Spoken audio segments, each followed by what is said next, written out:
नमस्तेस्तु महामाये श्रीपीठे सुरपूजिते शङ्खचक्र गदाहस्ते महालक्ष्मी नमोऽस्तुते।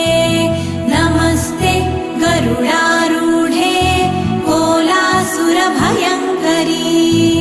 सर्वपाप हरे देवी महालक्ष्मी नमोऽस्तुते। महादेव्यै च विद्महे विष्णुपत्न्यै च धीमहि तन्नो लक्ष्मी प्रचोदयात्।